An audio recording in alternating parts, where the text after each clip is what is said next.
Welcome to Ringside Riffs by Cortes. Let me talk to you about Backlash and what happened exactly. But not only what happened, let's criticize. Let's dive deeper into what exactly we saw. Yes, we saw Cody Rhodes. Everybody knew he was going to win. Everybody knew he would defend his title because these are just layers and layers to a bigger storyline, to him establishing himself as a proponable champion. So, yes, we got to see AJ Styles. We got to see the phenomenal one. We got to see a reaction in France that maybe a WWE crowd has not been seen for a while. And France differently outperformed, outshined, and outskidded all this time. Yes, thank you, France, for making the shaking of the cameras, for making the crowd, and for every time AJ Styles would go on and make a phenomenal, there would be a phenomenal chant.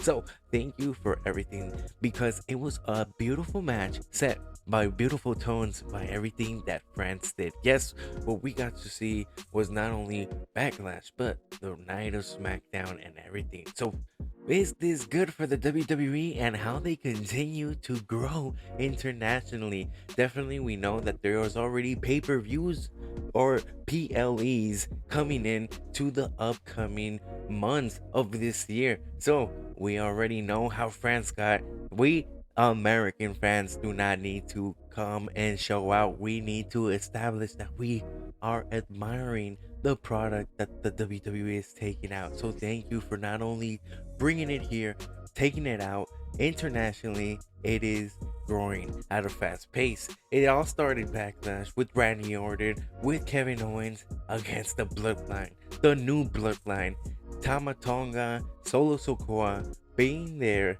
and taking on the RKO. Yes, it all started out and it was great. We all knew that the Bloodline was going to win. Why? Because they need to continue to establish themselves as great victors. Now, at what cost was the Bloodline going to win? At what cost was they going to win? It was just scheduled to be a regular tag team match. But then, because of the heated rivalry, because we knew it was already coming on the previous show, they couldn't stop hitting each other in SmackDown. It all came down and Nick Aldis announced that Kevin Owens, Randy Orton, Solo Sokoa, and Tama Tonga were going to be involved in a street fight. And the France and the people in Leon went wild. Everybody was ecstatic. Everybody wanted it to happen.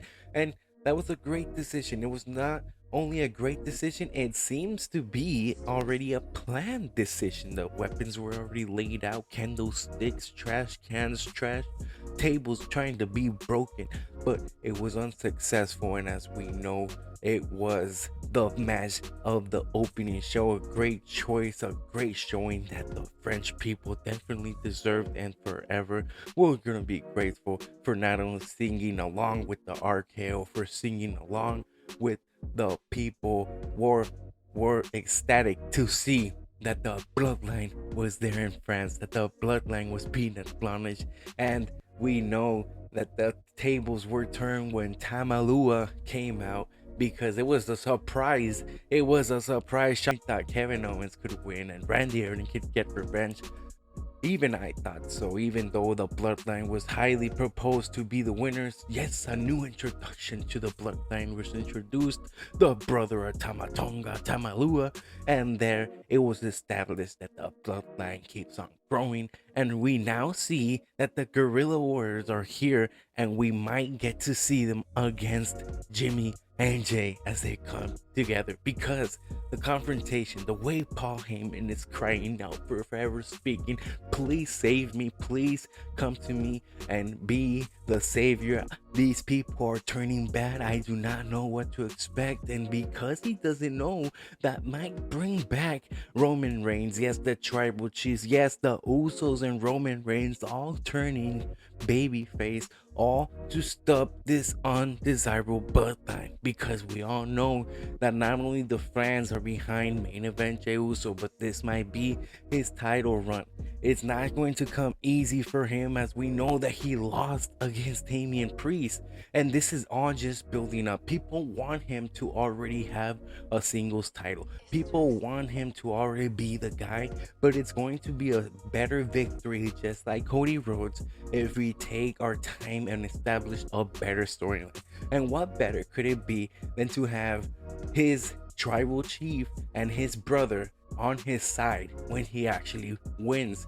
And how else could you build this up but a match between the bloodline that was once Roman Reigns and now a new family? Something that maybe even the final boss might get involved, because yes, Jey Uso, main event Jey Uso, deserves this type of title run. He deserves this people yeeting out of the country. And France was definitely on their side. We got to see yeet, no yeet, the people chanting, Damian Priest picking up his heel, even though we know he is turning babyface. The new storylines establishing themselves, the new faces of Raw being determined and being the people that are going to carry out this Raw programming. Drew McIntyre is hurt, CM Punk is hurt, Seth Rollins is hurt. All these people are out. So who are the new faces? Who are the new rivalries? Who are the new champions? It's established as Damian Priest, a long runner, someone who has always been strong, someone who has always been in the company and willing to do whatever it takes, willing to take on whatever role, and now setting himself apart from the Judgment Day, now winning and picking up and establishing a title run. Jey Uso, on the other hand, being the guy, the babyface that the company wants, that the people want, that the titles are craving for, and establishing that other storyline now. And that's great storytelling by not only those wrestlers, but behind the scenes and each character involved.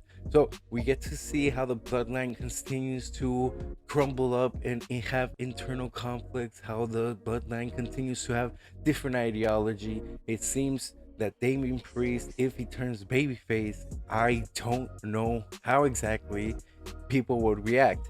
We have seen people rise up to the Judgment Day, but would they be on the Damian Priest, the Fallen Angel, the Arch Warrior side, to be able to chant for him, to be able to be on his side? Because the ultimate match would then be to continue to build up the Judgment Day, and now under new leadership, will it be Finn Balor or JD McDonough or someone new?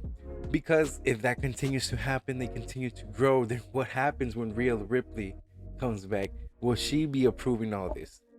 So moving on to the women's match, we got to see that yes, someone would have to be picking up the loss. Someone was going to lose to Bayley, because they just gave the title to Bayley. They're showing way more respect to Bayley now than what they did in WrestleMania. From before not even being as mentioned and not having such a controversial storyline of her friend of Tiffy time, to what it took in WrestleMania to not even having the spotlight on her, even though the Damage Control storyline was much better. We now get to see that the women's they all had a credible time. They all had their matches taken and well structured.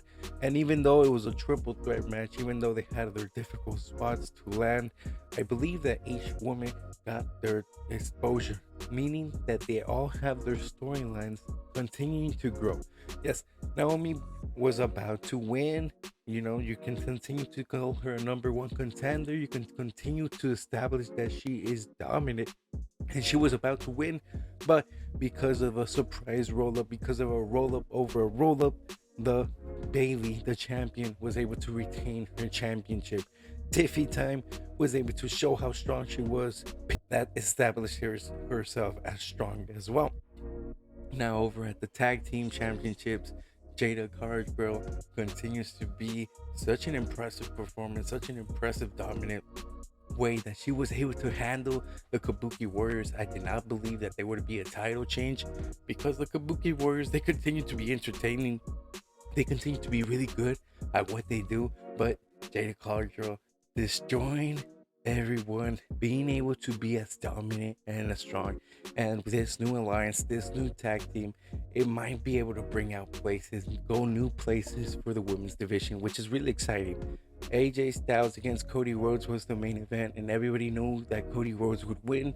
But how exactly? Now we got to see high paced action, wrestling at its classic, high tense moves, and what was interesting for everyone noting it down was zero finishers, which establishes that Cody Rhodes is having his finisher elevated. Having that finisher elevated gives him immunity because there were so many times that he had to give it to Roman Reigns that he lost believability. I thought that every time he had to give it, there would be a new time.